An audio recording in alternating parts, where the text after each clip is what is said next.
The Nazis were, you know, kind of freaky. The problem with that was that when the entire world is at war, soldiers and civilians are all responsible for doing what they have to do for the greater good. Spies and traitors and conspiracies are a really scary but romantic part of war, but it is true that any breach of security could be a catastrophe. A misplaced secret could be a catalyst to the death of one soldier or one battalion, or in this case, it could absolutely have been the catalyst to the destruction of an entire collection of nations.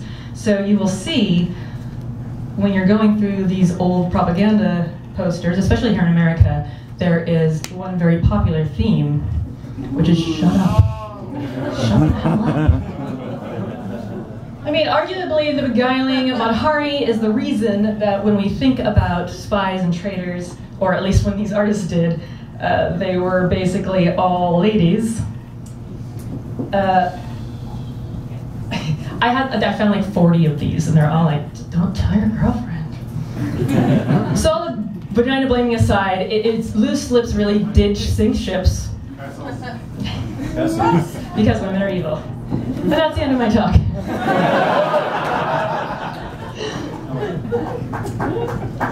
Horse, no? Horse? Not judging, not judging.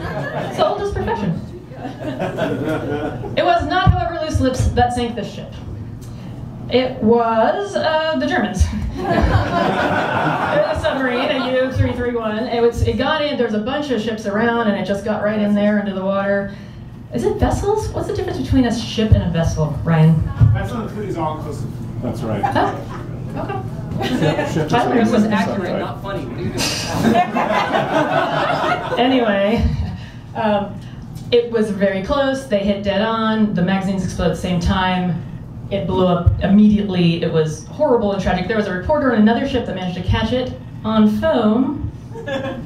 And it was unlikely that any of the crew survived because, as you'll see, it's pretty gnarly. 841 men did die and go down with the ship, but they did manage to pull about 300, more than 300 sailors out of the water, which was tremendous considering how boomy it was.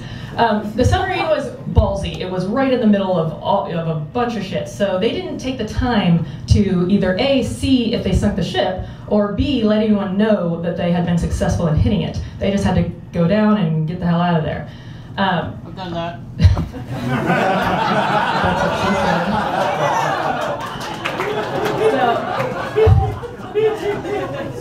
So, in this war, the Axis of Evil had really stepped up their game in the Super Bowl of wars. They came in with a lot more stuff than the Allies were used to from last time, and they were doing some pretty serious damage. A lot of battleships have been lost already. So when British codebreakers intercepted the message from the captain of the submarine to the Germans that he had at least hit it, he didn't know what happened, but something happened. It was intercepted, and they saw an opportunity to keep this a secret. Now, the reason they wanted to keep, there was many reasons. The main one was obviously morale, because Great Britain was getting hammered at this point. Another reason is because no one likes a gloating Hitler. It's just not attractive. That's a direct quote, by the way.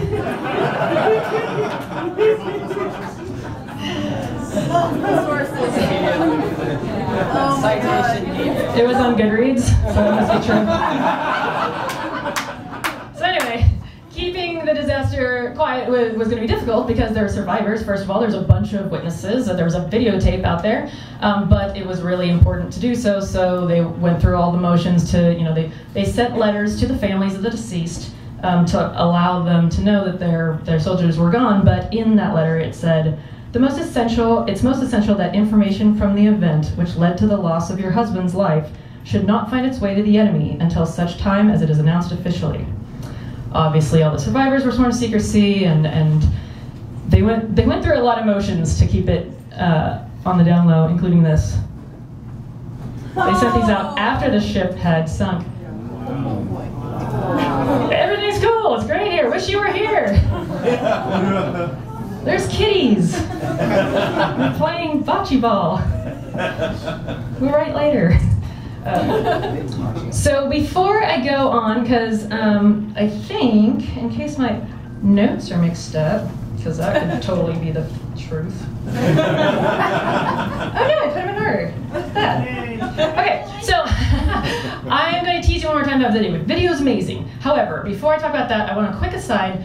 This is not usually how I plan my stories. And everyone asks us, how do you find these stories? Because everyone kind of feels like they have somewhat of a grasp on history because they don't realize or ignore the fact that we have an abysmal public school system. I realized the day that I know nothing about World War I. Nothing at all. I had to look up yesterday that Matahari was involved in that. I went to continuation school, but still. I aced rock and roll history. Was that at Rock and Roll High School? Yes, it was. Which I'm the alma mater hero. Anyway, I wanted to do the video. That's all I cared about, the video. What do I mean? Video. Okay, so I know war secrets. War secrets, that's a huge subject. It's very interesting. You know what happens when you type in war secrets? Conspiracy. You know what happens when you look for conspiracies? Aliens. And Hitler with penguins. And he's alive in Switzerland, married to a man, and Illuminati and Doug's whole talk, and basically, you know, there was so much crap to dig through. I spent days, and I was just like, you know what, fuck this. Oh my god, okay. Maybe I can talk about just the ship for 10 minutes. Maybe I can read a lot of poetry and drag it out, and then go, look, the video is awesome. So I started digging just in the ship, about 13 pages into the search. I saw the keywords, conspiracy, medium, witchcraft. Wait, what? Does anyone know who this is? Yes. Okay, don't. Does anyone know what the hell she's doing? Mediuming, yes. Exactly. And so with that, I'm going to show you the video. I don't know how to do that. Where's the video? That's not a video. That's not a video. Oh, my things were out of order. There were kitties. Okay, sorry. So, ancient bunch of stuff about the ship itself, which the video will tell you, so we'll just skip that one. And look, there actually was kitties. I wasn't lying. There's kitties there. I don't know about the fate of the cats, but there were kitties, just not when that postcard was sent. There's the video. This is a Now It Can Be Told story. 4:25 in the Mediterranean on the afternoon of November the 25th, 1941. A salvo of torpedoes fired at close range struck HMS Barham. The stricken battleship heeled over to port. Within 4 minutes of being hit, her after magazine blew up. She sank with a loss of 859 lives.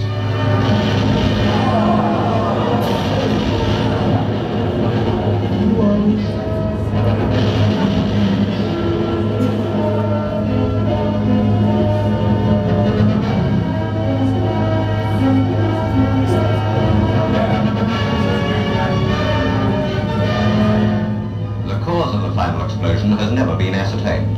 Probably it will never be known. Barham was the only British battleship sunk at sea by a German U-boat during this war. The only time a submarine beat the Royal Navy's destroyer screen. There have been no more poignant pictures than these. We pay tribute to the gallant crew of HMS Barham and salute the end of a noble ship.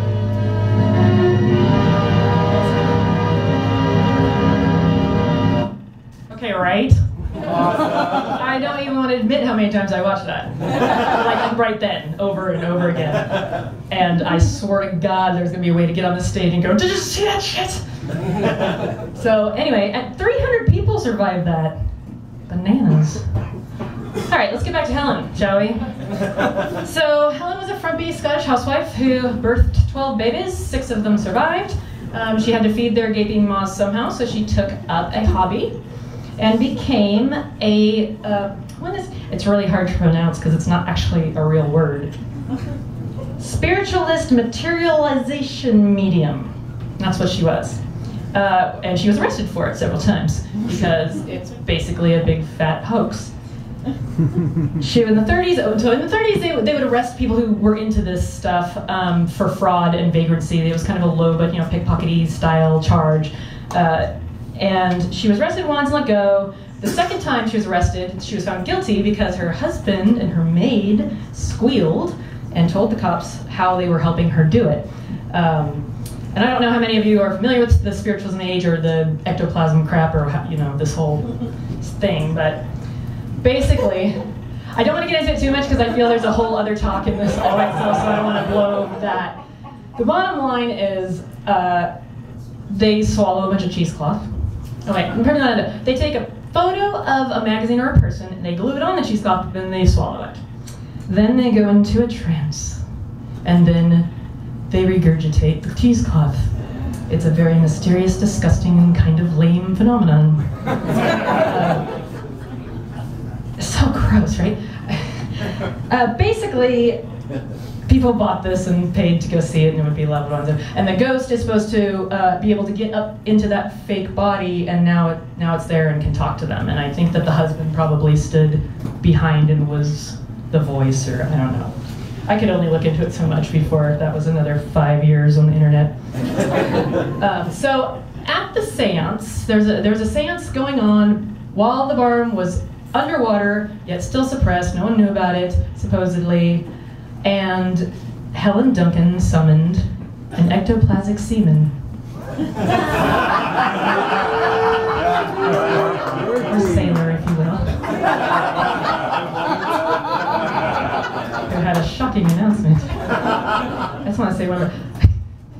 I was watching a video about this stuff, and there was an older woman explaining the phenomenon, what she had seen, and one of the things she said, she's like, "Oh, the way it smelled was, I don't want to be rude, but kind of like semen." I get to do 2 semen jokes and a Hitler joke in one talk. Hey, leave the Navy out of it. Anyway, the sailor said, my ship has sunk. And he was conveniently wearing a Royal Navy HMS Barham hat pulled out of her prop box. Now, there was people who knew, obviously there were survivors, next of kin had been notified, they were supposed to be quiet, but you know, people talk. She could have heard it anywhere, or she might have just had a hat in her prop box and it was a weird coincidence, or she might be psychic, whatever. But either way, it was not, you know, word got around fast, they found out it was true. The audience was shocked and amazed and appalled and very, very impressed. But you know who wasn't impressed? Not impressed. Totally pissed, actually. I just can't even. This is a time when they were really, the spiritualism was huge and it was fighting against this other, like, are you serious? And so the Royal Navy had this big secret and it gets blown by some Scottish woman that's throwing up cheesecloth. Really? And you know, and the police already knew her. She's some jerk that's always been around, and they're like, oh God, it's Duncan again. They took a very keen interest in her, obviously. They didn't say anything just yet, they waited, and because of the very popular seance that she did, she got more and more popular, she started doing bigger and bigger things. So they waited until she was really big. A few weeks later, she had a really big thing going on, and they did a sting, and they arrested a bunch of people. Now they were so unhappy with her, they decided to make her really suffer for this one. So they charged her with conspiracy, which at the time was punishable by death. Well, that's, you know, total bullshit, obviously. They can't charge her, or they can charge her with it, but that's not going to stick. But they wanted to make an example of her, and they wanted to let her know that they didn't think she was cute at all. And so they put in the chair, you know, whole 9 yards, because the police arrested her, but then the higher authorities were like, oh, we'll take that. We have to talk to her. So they're interrogating her, and they're like, so, medium, huh? She's like, yeah. You didn't, who's your source? Sticking to that? She knew the conspiracy charge couldn't stick, so yeah. Magic. Oh, magic. Oh, okay. Oh, that's interesting, because we got this old law book here. 18th century. Oh, you're under arrest for witchcraft.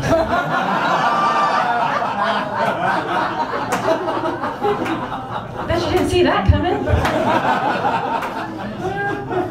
She's like, can they do that? Damn it. It wasn't exactly witchcraft. It was the 1735 Act of Witchcraft, which was actually not... it was during the Enlightenment time when it was a heavy-handed piece of Enlightenment rationalism, basically, where they were like, you know what, the church is cray-cray. Scientists are fake. This is bullshit. You can no longer burn people. You're not doing that anymore. And you guys are not magic. Stop it. So it's now illegal for you to burn people and for you to pretend that you're someone who can be burned because you're magic. So Jesus is magic. So basically, it's the law. Basically, they arrested her for calling herself a witch because you're not allowed to accuse someone of being a witch, and you can't pretend to be a witch. So she was just basically arrested for being a big fat liar. And you know, it is a good law because people aren't being burned at the stake anymore, but now they're just being mocked. Like the law's like, you're stupid, you're under arrest. So she didn't see that coming. That's what she looked like when this isn't even her. I just thought that might be her face when she was like. So off to trial she went. It was, of course, a shit show. People were really pissed. First of all, because she had tons of believers that were like, are you serious? She's being persecuted. And then there were a bunch of skeptics that were all, eh. And then there was everybody else is like, really? How much money are we spending on this crap? And a lot of people were disgusted. And you know, she was really just a two-bit scam artist. She had kids to feed. Like, come on, give her a break. There was a rabble outside and a circus inside. And finally, they just suggested, you know, we'll just do it. Let's see you do it right here, right now. Now you don't get to go to the bathroom first. And they asked the jury if they want to see it, and the jury was like, no, it's cool, we don't need to see it. Guilty. They didn't even want to see it. So she was found guilty of pretend witchcraft, and she went to the Huskow for 1 year. There was outrage. There was a lot of outrage, even from people who didn't give a crap about her because she was so obviously railroaded, and there were so many bigger fish to fry than her. And there was a lot of supporters, a lot of them vocal. The press was very much on her side. There was a lot of talk about how they just had to lock her up because she knew about other shit. So they're keeping her quiet. And people got really mad, and there was someone else who was really mad, and I don't know if he even gets mad. I think he just gets displeased. That's his displeased face, I'm pretty sure. His resting displeased face. And he was very grumpy, and this very grumpy Churchill fired off a sharply worded memo to the courts, and it read, Let me have a report on why Witchcraft Act 1735 was used in a modern court of justice. What was the cost of this trial to the state? Observing that witness were brought from Portsmouth and maintained here in this crowded London for a fortnight, and the record kept busy with all this obsolete tomfoolery to the detriment of necessary work in the courts. Nice. thank you, Mr. Churchill. Tomfoolery, I say. Yeah, he thought he was pissed. But too bad, he's not in charge of that, and even though he's very displeased, she was sentenced and went to the Huskow, off she went. So that begs the question, why did Helen choose to go to jail over just telling her secret? She'd been arrested for vagrancy before, it was a much lower sentence. I mean, she'd lose a little face, but you know, her followers were they would understand, of course. So, and jail in London at that time was not, I mean, it's not awesome now, but it was extra not awesome, especially for a woman. She'd been there, she wasn't a fan. She was very upset when she was sentenced. A little surprised, I think everyone was. But obviously, with this type of personality, it was a clear choice, because what's better than being a really awesome medium? Being a martyr to the entire spiritualism movement. 1 year in jail, a lifetime of martyrdom. And I know a certain long-haired water walker that will back that shit up. Being a martyr is bitchin'. Helen Duggan became a hero. Yeah, that's right, Jesus joke too. That's 4. Anyway, what? It's a good gig, I hear. I mean, you know, afterwards. So she became a hero, and she gained a huge following, and she made a bunch of money before she died. And the interesting thing is that she is still to this day a really hot topic among that community because they really want her exonerated. And I don't mean as a spy, I mean as a fake. If you go online, you will find countless websites in her honor. Poor Helen Duncan, save Helen Duncan, save her name. And a lot of it's really ridiculous. And a lot of it took twice as much research because I had to dig through their stuff to find real stuff because there was tons of things that seemed neutral at the time, and then I'd read a little further and be like, she was Churchill's medium and that's why he was so angry. She knew about D-Day, that's why they locked her up, she was gonna tell. And my favorite as in most annoying, but they called her the last witch because she was supposedly the last witch to be persecuted under this horrible law, which was complete bullshit. They still call her the last witch. That's her title, and she is not. She's not the worst witch because she could never get that shit together. How do you become the worst witch? Like you're not good at it, or you're the meanest? You're not good at it, and your kitten is gray. Have you never seen the movie? I don't know what movie you're talking about. Oh, that's just sad. Ex-boyfriend? I feel like there's a cultural pocket I've completely missed out on. Is this what it feels like, Trey? Trey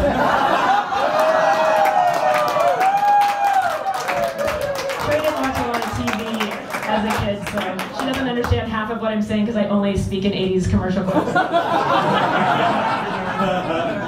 Anyway, once again, Jane Rebecca York gets pushed to the side. She was actually the last witch, and she was persecuted under the law in, it's probably prosecuted, but, you know, witchy talk. 1944 was the last time that actually happened. Descendants of Helen are still to this day demanding in documentaries and in interviews that she be recognized as the truly amazing, psychic, and kind, loving woman that was just trying to help people out, that she was. She's dead, I don't know why they care, but it's very important. So this is from one of the websites. Helen Duncan was a genuine and exceptionally gifted materialization medium in whose presence the so-called dead reappeared to their loved ones' temporary physical forms and spoke with them and embraced them. I have no idea. That's how they all read. That doesn't even make sense. It makes that's all. It's all that. Has she appeared since she died? I didn't see that anywhere. Although this only kept my attention for about 5 seconds before I went back to the ship and the kitties and Hitler and Jesus and. All right, so yeah, so all this tomfoolery aside, it is a very interesting story. It's one of the most interesting stories I've ever come across. But this story is really about the ship. So let's go back to where our journey began, and that is the tragic loss of a regal battleship and the hundreds of fathers and sons that bravely fought to defend the entire world from a threat so frightening that when reflecting on what was lost and what could have been lost, we as a world still find ourselves lost for a moment in anguish. And I'm going to read a poem that was written by someone that survived the ship shortly after. It's called The Admiralty Regrets. Sailing through a sunlit sea on a mission of war, she was a ship at 3:30, a wreck at 4:30. No warning as to tragedy, no chance to be prepared, the ship in all her majesty unwittingly was snared. A great explosion rent the air as 4 tin fish struck home, succeeded by a brilliant glare the sea churned into foam. 4 minutes it was till she went down, her white ensign still flying, but many a man was left to drown who'd had no thought of dying. It happened in 1941, the 25th of November, but through the years have passed and gone, I for one remember. At the going down of the sun, when the sea is calm and still, it seems they haven't gone, or if they never will. For though they lie beneath the sea, no spot to mark their grave, their names live on in memory, their souls lie with the brave. Like everybody raise your glass, and a toast to the HMS Barham and its crew, brave crew that was lost, and what the hell, Helen Duncan.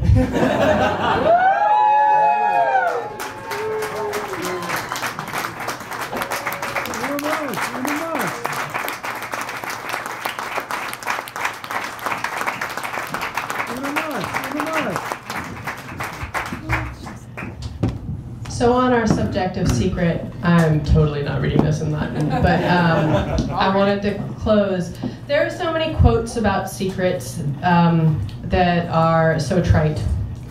And I really wanted to find something that summed up the magic of secrets and why we should keep them. And so I went back and I found this. And it translates to, never inquire into another man's secret, but conceal that which is entrusted to you, though pressed both by wine and anger to reveal it. And it's from Horace, 20 BC.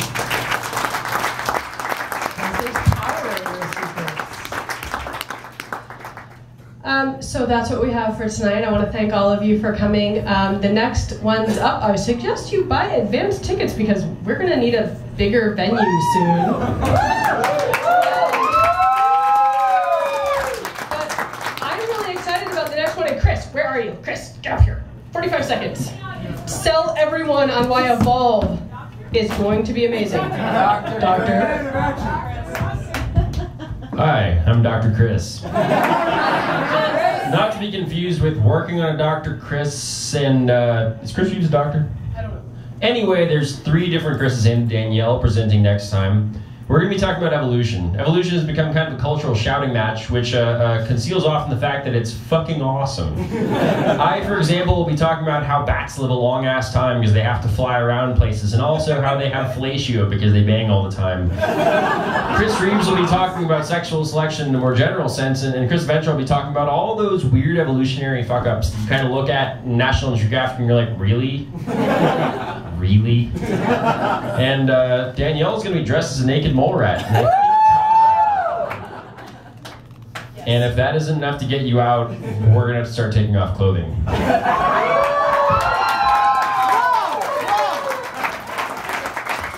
talking for chaos, and I do not plan on taking off any clothing. Sorry. Yeah, we're already working on it. I think Chaos is booked as of tonight too. So all of you please come back for our next one. We have glasses, our beautiful Harvey glasses. They keep us able to continue doing this thing, so please buy like 24 or 18 of them. In the double sense that when we drink out of them, we're able to talk. Also that, they enable our speakers. We're also selling, and I'm not sure if I mentioned this at the break or not because it's been a while, but we have advanced tickets to Evolve, which you can buy now for a discount, which is wise. You should do that. They're $12 a piece. They're at the merch table, and they're redeemable at the door. So you should do that if you would like to come here, because that's the fastest way to get on the list. And then also, Stuart still has the guest book. If you would like to sign up for our email list, please do that as well. Follow us on the Facebook. Follow Jade and her amazing live tweeting of us on the Twitter. And we're going to be open for a little while more, so stick around and have a drink and pester the speakers with questions. Twitter, not to be confused with the Google. It is the Twitters with a Z, right? Yes. Yes. Yes. Okay. Thanks, everyone. That's it for tonight. Thanks for coming. See you next time.